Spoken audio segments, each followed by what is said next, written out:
लिहली सुंदर बेटी हाथे डालन वागे माई फूलवा लोढ़े चलली बेटी। पापा के बाग गे माई फूलवा लोढ़वा चलली बेटी।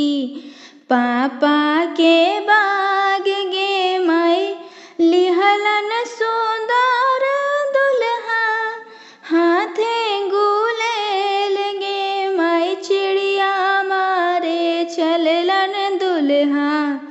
पापा के बाग गे माई चिड़िया मारे चललन दुल्हा। ससुर के बाग गे माई मरलन सुंदर दुल्हा हाथे गुलेल गे माई डलिया चकनाचूर भैले। ससुर के बाग गे माई डलिया चकनाचूर भैले।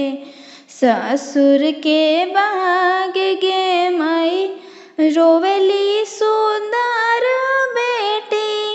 जड़ से बेजाड़ गे माई के मोरा डलिया के कैले चकनाचूर गे माई के मोरा डलिया के कैले चकनाचूर गे माई।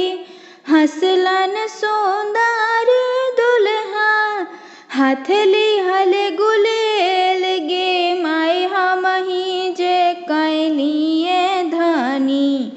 डलिया चकनाचूर गे माई हमही जे कैलिए धनी।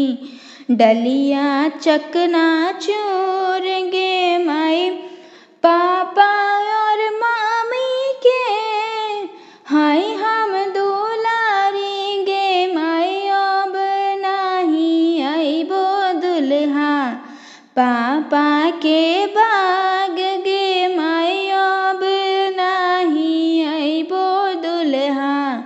पापा के बाग गे माई भैया और भौजी के हम हाई दुलारी गे माई अब नाही आइबो दुल्हा।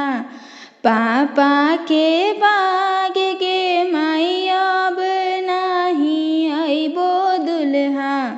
पापा के बाग गे माई अब नाही आइबो दुल्हा।